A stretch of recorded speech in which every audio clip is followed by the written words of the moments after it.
Hello, welcome back to Battle for Victory. We are here with the end of season review and transfer window. We lost the last game of the season 1-0 because of course we did, because we are apparently shit.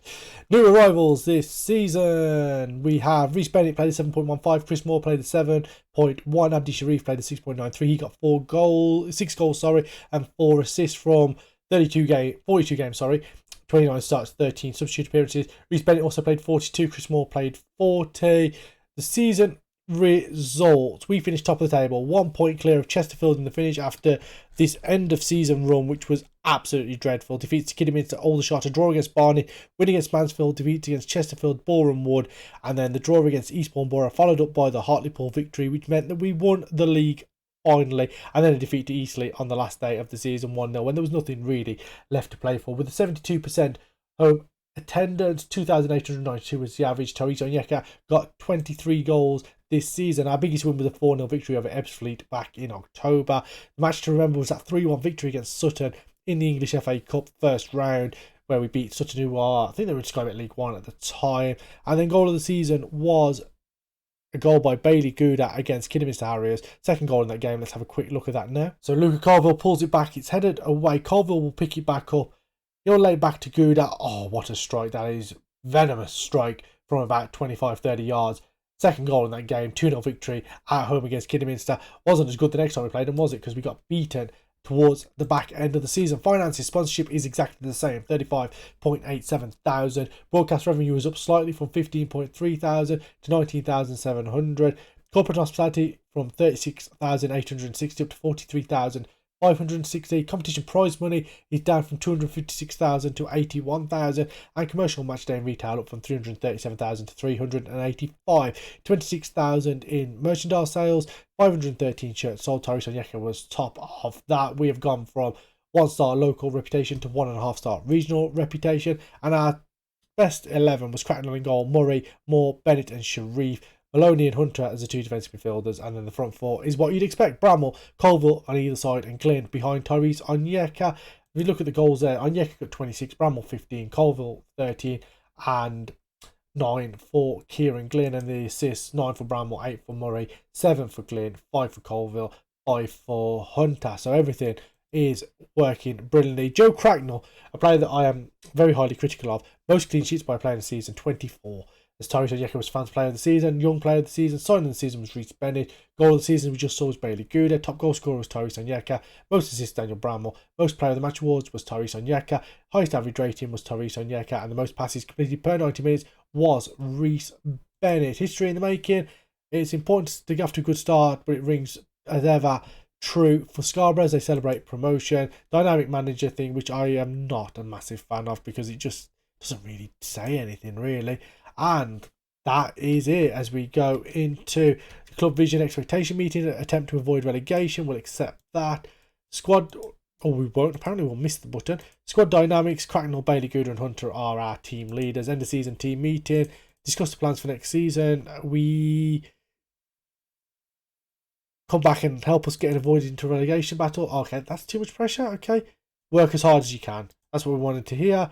And discuss the promises when we come back. Everyone seems to leave the meeting relatively happy, and we'll be back on the 30th of June as a professional side. So there's going to be a little bit of business on the outgoing front. Lewis Knight and Jordan Hunter are probably going to be leaving the club. They're both transfer listed of their own request.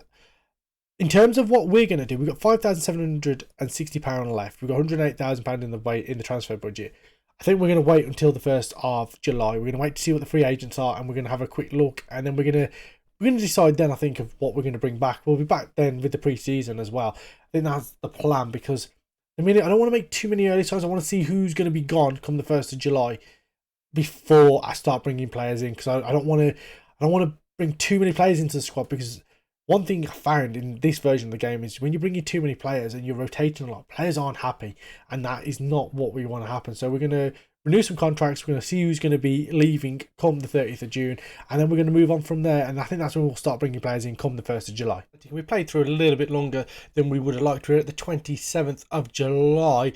So what we're going to do is, in today's episode, we're going to throw in the Gillingham game, our first game in the Football League, along with our first Carling Cup tie, Carabao Cup tie, Carling Cup, I'm living in the past, against Crewe Alexandra.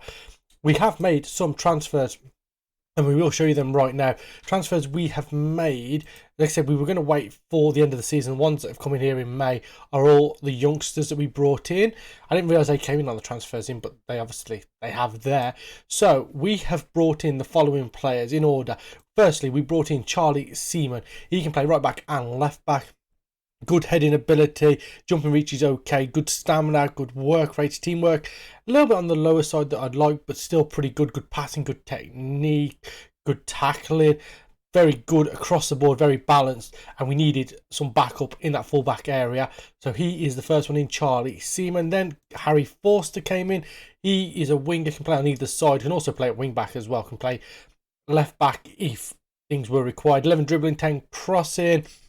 First touch is an 8, passing a 10, work rate is 10, his teamwork's 12. A little bit on the low side than I would like, but beggars can't be choosers really. And decent pace, decent natural fitness. His jumping reach is pretty poor, but we shouldn't need him for that. He strengthens up those wide areas. Then next in was Liam Higgins. He can play all down that right hand side and all up the left hand side as well. Dribbling and crossing are okay. His passing is pretty good. Technique's a little bit poor. Again, work rate and teamwork are a little bit on the lower side than what we would like, but physically, good acceleration, good agility, natural fitness, pace. His stamina's okay, strength is a little bit weak, but again, some decent numbers in some decent areas. And lastly is Lucas Stevenson, who plays in defensive midfield, can also play at right back as well. I mean, look at some of the attributes on him. 12 work rate, 11 teamwork, 12 position. He's pretty solid across the board. His leadership is good, concentration, his natural fitness is good as well, his pace, his strength. And for the way we play, I think people with decent natural fitness is really a good thing. His free kick taking is pretty poor. If we look down here, passing is 11, tackling is 12. In that defensive midfield role, 21, hopefully can fill out some of these numbers as well. We're getting to the point as well where our wage budget is pretty much maxed out. We're currently spending just under, but our committed spending is just over, and that I believe that is with the two signings of these guys. Arnaldo Krasnicki, he's a defensive midfielder as well. Jumping reach really good. Heading's a little bit poor considering how good his jumping reach is. Stamina of 12, strength of 16. Again in that defensive midfield role. Good marking, good tackling. His passing's a little bit poor, but I just assume we will not play him in that segundo. Well, where is it? The roaming playmaker role, probably more of a ball-winning midfielder type of player. But as you can see there, high star rating in that area. And the other one is Jaden Mitchell-Lawson. Can play either side, can play up top as well as finishing his 8. So he'll probably stick out there in the wide areas. Dribbling of 12, first touch of 12. Technique's pretty good. Work rate and teamwork are a little bit on the low side, but again, decent physicals. 13 acceleration, 11 natural fitness, 12 pace, 10 stamina. Strength is a little bit lacking, but I think that does dictate that it'll probably be a wide player. 3-star current ability, 4-star potential ability, 25 years of age. And that is pretty much it. We just show you there's a few players that left on release players. So Jordan Hunter, Lewis Knight, Chris Dennis, Zane, Francis Angol, Nick Hutton and Matty Alexander have all left the club. So in terms of a squad, we look in a decent position. Just got it organised by star ratings here. So our defence, Reece Bennett and Chris Moore are two of our best players according to star ratings. Sam Murray's up there as well at left back. We actually have two good left backs with him and Nathan Woodthorpe. Obviously can't keep them both happy. Daniel Dodds is there as well as a backup right back. Charlie Seaman would come in as first choice right back. We've got a couple of right backs on loan, on trial as well. Elliot Hewitt's in, but I don't think we're going to go through and make the signing there. 31 years of age, a little bit on the older side. I think we're in a really, really good position. We've got to see how the next couple of days go as well, and whether we can get some of these players in. And that is the hope, really, that we can just continue to strengthen, because I think we're in a good position. In terms of the season preview, we are rock bottom, which is to be expected, but I feel like we've been punching above our weight for the last couple of seasons, so I feel like we can continue to do that, and that is really the hope. I feel like this is going to be a season of consolidation. Anywhere from 12th down to 20th, I'd be quite content with, if I'm completely honest. So of them two players, Jaden Mitchell-Lawson has gone to Oldham Athletic. They're actually a league below us, which is disappointing. But we have got Arnaldo Krasnicki. He's joined the club, 22-year-old defensive midfielder, 3-star current ability, could be a good Sky Bet League 2 player, 4.5-star potential. Very, very happy with that signing. Maloney is not happy. We'll talk to him in a second. That's another player brought in. And as I said, very happy with how that has strengthened our squad. Kieran Glynn is technically our worst player now, which is kind of a bit of a joke, but he's going to start. I've got to keep faith with some of the guys that we have had for a long period of time. I feel like Kieran Glynn, Luca Colville and Daniel Bramwell will all start this season, but they are under real pressure this year, like the likes of Harry Forster and players like that. Who else do we bring in? Liam Higgins can also play that far up the pitch as well. Players like that I feel like are going to really push them for first team spots this season. So at that point now where there's not a lot going to be happening, we've brought in a couple of players. I feel like we've strengthened the side considerably, but we've got no wage budget, no transfer budget, nothing left. We are about a week out from the start of the season, just over a week out from the start of the season, our first game against Gillingham, and we will bring those couple of games to you as well. But I think that is going to be it in terms of transfers. There's nothing really else that we can do to this squad. So we'll have a play around with what we're going to do in terms of the first team, and we'll be back for the game against Gillingham on the 9th of August. So we take on Gillingham in the first game of the season, first game of this episode, and Gillingham are actually predicted to get relegated with us. No, wait, it's bottom 2, isn't it? They're expected to be just outside the relegation zone in 22nd place, 50-1. We're down there at 300. We've come in a little bit. I think we were 350 earlier on. So it'd be a good test of how good we are. We got them and then Harrogate in league action. So like I say, it'd be a good test. Harrogate, I'm sure, it came through a similar time to us. They got promoted in the 1920 season and then have spent the last 5 seasons at this level, mid-table side in the Sky Bet League 2. So be interesting in the opening 2 league games how good we actually are. And the side that we've gone with for the opening day of the season is such a familiar one if you've been following since pretty much episode 1 almost. It's Cracknell in goal. Murray is at left back. Moore and Bennett are the 2 centre backs. Seaman is at right back. Maloney and Gouda are in that defensive midfield role. The attacking 3 of Colville, Bramwell and Glynn, same as last season. And up front is Orsi Dadamo because Tyrese Onyeka had a knock. And I think we'll give him a rest for the first game. Make sure he's back to full fitness for this game. I know Kieran Glynn is struggling. I know there's a couple of others that are struggling, like Liam Higgins. But I just thought for this game, give Tyrese Onyeka a little bit of a rest. And we'll hopefully bring him back in. Probably give him a run out in the cup game in midweek against Crewe. And hopefully he'll be fully fit for the game against Harrogate. But let's see how good of a side we are. Let's see. I like the fact that Joe Cracknell has literally stuck around. Without sounding too cruel, he's one of the players that I've been trying to get rid of for the longest time, really. He was at Scarborough in 2013-14, played 4 games in the Northern Premier Division 1 South, and then he went to Hull, came back to Scarborough on loan, then he went to Bradford on a free, then he came back to Scarborough on loan, then he was at Bradford City, then Bradford Park Avenue, then he spent a couple of years at Harrogate not playing, and he came back and he has played, how many are we saying here, 136 games he's played for us so far, so he's going to make 150 for us this season for sure. And for a player that I've been for a position I've been looking to improve since I've been here, he has really stuck it out, as has Bailey Gouda for that matter. Not looking to replace him, but he has stuck it out massively. Been at the club for a long time, plays a lot of games every season, always does pretty well, averaging around that 7 mark consistently, and hopefully he can continue to build on it. So let's stop the talking. Let's get into it. Scarborough Athletic against Gillingham. We're at home, and let's hopefully get off to a good start. 10 minutes into this opening game, they've lined up quite defensively for the most part. 5-3-2 with the defensive midfielders. It's almost like a 3-3-2-2 formation, but it's been a quiet opening first half of the first half here as Seaman brings that ball down, gives it to Bailey Gouda. Colville, back to Seaman. He can bring it over halfway, looks that ball towards Glynn, it's headed away, and it's flicked away to Pybus. Bennett now, under a bit of pressure, has to go back to Holding. Infield to McKenzie, quick pass in there, and frees up Holding on this right hand side into Coates with his back to goal.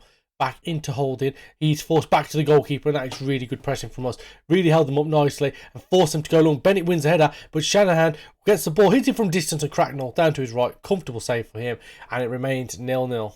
Into the final 15 minutes of a dull first league game of the season here, and highlight just as I speak, Gouda back into Seaman. Ball towards Colville at the far post, headed away. Shanahan heads it further clear. Bennett can pick it up now. Is the break on for Gillingham. Coates into Pybus. All the way back to Holding. We can put the pressure on, force them to go long. Can we win the header? We do.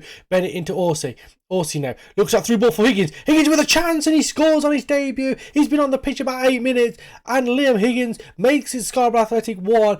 Gillingham 0. I forgot we got 5 substitutes as well. Actually, we can make 2 more. Ball came over. Bennett won the header. Orsi took it down, and it's A great ball in between the two defenders. Higgins onto it first time into the top corner. Scarborough Athletic 1, Gillingham 0. And what a time to get that goal with just over 10 minutes to play. Was there a tie offside here? No, never a tie offside. He had to run past his man. And as the time will tick away now, it looks as if we could be on course to getting our first 3 points of the season. We're going to make a couple of changes. Have a look who's struggling. Chris Moore is struggling as on a yellow card. So Harry Williams is going to come on for him, and we're going to take off Charlie Seaman and bring on Lucas Stevenson at right back. He's more of a defensive midfielder, but he can play there, and hopefully just with the fresh legs we can see this out as Murray now running into the Gillingham box, chips it towards the far post of Norsey, headed away. Sona now fires it clear, and Williams has fouled Gabody and has got himself sent off the bench. Harry Williams, with about 15 seconds of normal time to play, has got himself sent off. Bailey Good, who's going to move into that defensive role. Now what we're going to do? Krasnicki is there. Higgins, I think we're going to move Stevenson into the defensive midfield role. He can play there. Higgins is going to come back to right back.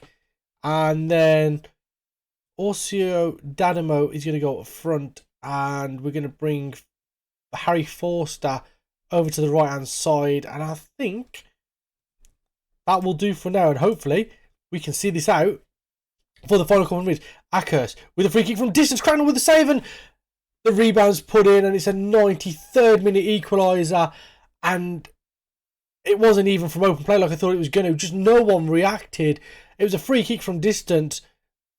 It's a great save from Cracknell, but no defender reacts, and coach puts it in to an empty net, and Gillingham on level terms in the 93rd minute. And oh no, this doesn't look good, does it? We're over the 5 minutes of allotted time now. Forster goes back to Higgins. Is this an actual proper highlight here? Higgins getting forward now. Ball through for Forster. He's on square it for Orsay. He puts it in, and we've won it in the. No, we haven't. Who was offside? I want to see that. Can we see that again? Oh. Taken away by the linesman's flag in the final moments as the ball's put back across and Bennett heads it back to Cracknell, who doesn't pick it up for some unknown reason. We're a minute and a half over. There it is. Forster running. Ah, yes, he's way off. Gone way too early. Did the right thing, found the ball in as well, and it is a 1-1 draw. 93rd minute equaliser for Kieran Coates. And the ball in the back of the net in the 96th minute, but it did not count. And we start the season with a draw, and it's not a bad result at all, really. 1-1 draw. We get off the mark in terms of scoring as well. 1-1. And we move on to Crewe in the Cup. Changes made for the Cup tie away at Crewe. Cracknell is in goal. Back four stays the same. Murray, Moore, Bennett and Seaman. Defensive midfielders changed. Krasnicki and Stevenson are both in. I'm just wondering who, if I can actually move him to the right place, who would be the better player as the roaming playmaker, and it looks as if it would be Stevenson. So if I can get this to work, because apparently I'm an idiot. No. Okay, this will be a bit of fun. Can we get it now? Yep, there we go now. The front four, three of them have changed. Colville moves into the centre. He's the only man that retains his spot. Higgins plays on the right. Forster plays on the left. And Tyrese Onyeka, struggling with fitness, obviously coming back from that injury, he will start. I was thinking about bringing him off the bench for today's game, but I think do you know what, actually?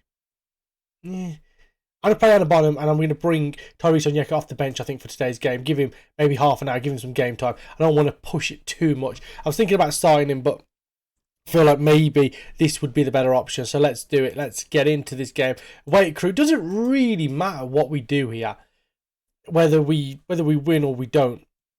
We just need to put in a good performance and just keep building on that first result against Gillingham, that draw. And the opening couple of minutes are pretty quiet here, and that suits me down to the ground. I'd rather it not go to 120 minutes tonight, but again, as I said earlier in the episode, beggars can't be choosers, and Jones now will whip this ball in from the left-hand side. Ball towards the far post, headed away. Thomas will collect it with his back to goal. Allowed to turn, gives it back into Jones. Jones with a chance, and Jody Jones puts it past the goalkeeper. It is 1-0 to Crewe, and what a great start for Crewe in front of a very small crowd here at the Mornflake Arena. Ball went in, it was headed away. Thomas was allowed to bring it down and then allowed to turn. He played the ball back into the path of Jones, took a touch, thought he was going to square it, but he took it and put himself to put it past Cracknell. It's 1-0 to Crewe.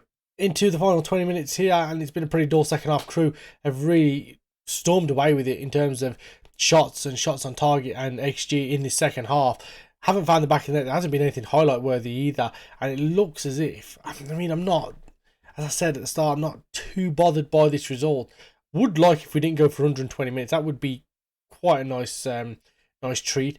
As they come forward now, ball through for Brown, chance to seal it. Cracknell with a great save, makes himself big, keeps the Crewe striker out, and it remains 1-0. And this, so I've made the changes. I've not pushed too far. We have got one substitute left, but I'm probably not going to use it. It's just tell Crewe are slightly fitter there, coming more and more into this game. Now, Krasnicki makes a mistake. Brown fires it across the face of goal. It doesn't really trouble Cracknell in our goal, and it looks as if Crewe have won by a goal to nil. Jody Jones in the 15th minute.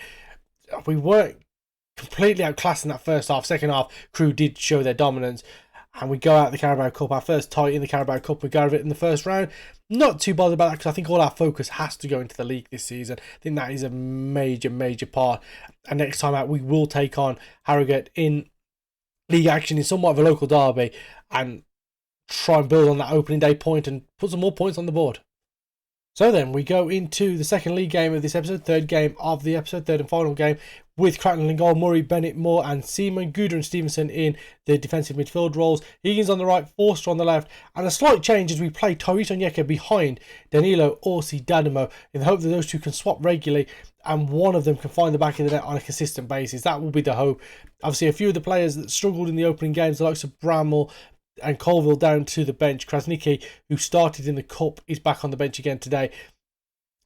Just going to try and ease him in. His fitness is nearly there, so it's not a million miles away, but we need to get more points on the board and we need to do it early. So let's get into this game. Local derby against Harrogate, and let's try and get 3 points. Seaman with the throw on this far side. Back to Stevenson. Back into Seaman. Ball in towards Bennett. And Reece Bennett heads in at the near post. Scarborough Athletic 1. Harrogate 0. What a start to this game. 4 minutes in. And we take the lead. Throwing on that far side with Charlie Seaman. He threw it into Lucas Stevenson, got it back, hit the cross early, and Bennett from a tight angle beats McGill. Power on that header. Harrogate 0, Scarborough 1. What a start for us here, and that is exactly what we needed. I know I said that a lot in the last couple of games of last season, scoring early goals, that's what we needed, and then we went on to draw or lose them, but that is definitely what we needed until we let Josh Darling get a great run out of our defence, powers the header past the goalkeeper. 1-1, 11 minutes on the clock. And it's such a simple goal as well. Jones with the ball in. Outswinger. And what a run from Darling. And what a header that is. Fantastic. Cracknell in the Scarborough goal had absolutely no chance. Target forward as well. I don't know how big the lad is, but that was a fantastic header. As Dadamo tries to go past his man. Looks for Forster. It falls for Forster luckily. And it's cleared away. Gooder now can bring it down. Gets it under control. Into the box. Jones with the tackle. Takes it off him. And Gooder just stopped then. I'm not sure what was going through his mind. As Anderton now can bring it right. Gooder now getting back to try and win the ball back.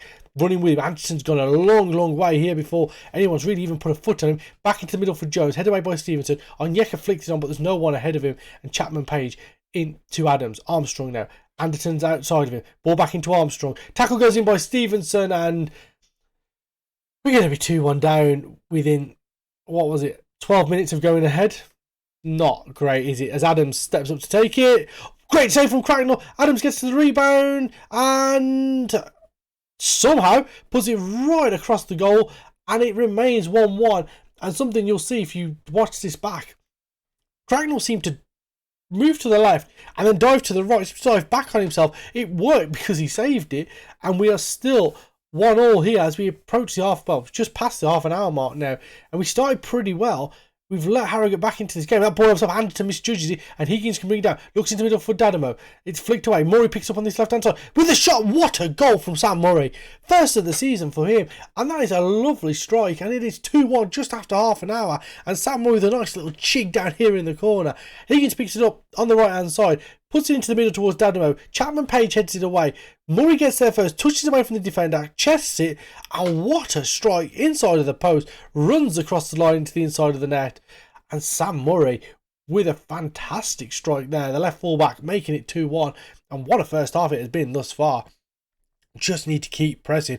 2 defenders get goals for us, which, I mean, is a good thing, but it's a worry that our strikers aren't getting on the score sheet, as they've pretty much replicated that corner after they went 1-0 down. Jones with the outswinger. Dolin got the run on our defence, and this time he hits the woodwork, and it remains 2-1 here at half time. Jones with his free kick, he's been lethal with dead balls, and Chapman Page just can't get his header on target, and we get away with one there. But I say Jones has been absolutely fantastic. Ryan Jones, the left winger, all his dead balls have looked threatening, and really it's Harrogate's only real threat is those dead balls, as they have a free kick in their left back area right by the corner flag, and Roberts hanging onto the ball as if they're 2-1 up themselves. Now goes into DL. Ball fired forward, and Dolin flicks it on, but no one is ahead of him, and Moore can take control of it, give it to Murray. Krasnicki into Forster with his back to goal, turns around the corner for Danilo Orsi, and he beats the goalkeeper, and Danilo Orsi Danilo, I will get the name the right way round, makes it Scarborough 3, Harrogate 1, and what a great goal from back to front into Murray. Krasnicki into the path of Forster, took a touch, round the corner for Orsi. First touch wasn't particularly great, but he managed to set himself, put it beyond the goalkeeper. It's 3-1. Into the final couple of minutes of stoppage time, and it is a 3-1 victory. Reece Bennett in the 5th minute with a fantastic header at the near post, beating the goalkeeper. Josh Dolin equalised on 11 with a bullet header. Got a great run out of defence after a great ball from the corner from Ryan Jones. Sam Murray equalised with a fantastic half volley as he nipped it away from the Harrogate defender and in off the inside of the post. And Danilo Orsi Dadamo with a great finish, 1-on-1 with the goalkeeper to seal the deal on 72 minutes. We were pretty good for that victory. We only had a 0.72 XG to their 1.93, but who really cares about XG right now? 3 points is all that matters. 3 goals, 3 points, and we start the season unbeaten. 4 points from possible 6. Proud of the performance out there. No one really gave us a chance, especially how Harrogate started. They were 2nd in the league after the first game. We are up to 3rd, which is just absolutely incredible. And we'll have a quick look at the schedule. We'll tell you when we're going to come back for in the next episode, because we just need to push on and keep doing what we're doing. So we'll go away now, and we will come back around the Morecambe game, I believe. We're not going to show Crewe again because we've just shown them in the Carabao Cup. I was thinking about showing Stockport, team that I got from the Vanarama National League up to the Championship in FM22, but it's a little bit too soon. So we'll look at trying to maybe bring them into the fold in the second game of the season. That is at the end of January. So we'll look at bringing them into the fold then. But as it stands, we'll play through the rest of August, all of September, get rid of the Papa John's Trophy game against Villas under 21s and the game against Crewe. Come back, Morecambe, Wimbledon, Cheltenham, and possibly Carlisle, depending on how things go. Wimbledon and Carlisle, are 4th and 5th predicted finishes, and Morecambe, I believe are down there in 19th. So bit of a mishmash of teams. We'll see how good we really are, and by that point we'll probably have an idea of where we're going to finish this season, whether we're going to be towards the top end, whether we're towards the bottom end, whether we're just going to be mid-table, win some, lose some. But at the minute, it's been a good start. 4 points from possible 6. Unbeaten in the league. We lost that game against Crewe, obviously, in the Carabao Cup. That doesn't really matter right now. It's all about the league for us. And obviously, off camera, we'll take on Bristol Rovers and Barrow in the next 2 games. They are predicted to finish in, as we keep going back and forth here, Bristol Rovers, are predicted to finish 9th, and Barrow are predicted to finish down in 23rd. So possibility of getting some more points on the board, and that is what we need to do. Get points early and get ourselves into a position where we're not in a complete and utter dogfight for the rest of the season. If you've enjoyed today's episode, first one of season number 4, please leave a like on the video, subscribe to the channel, leave a comment down below. You can try and keep these videos coming regularly 3 times a week, Monday, Wednesday, Friday. Thank you for watching. I'll see you soon.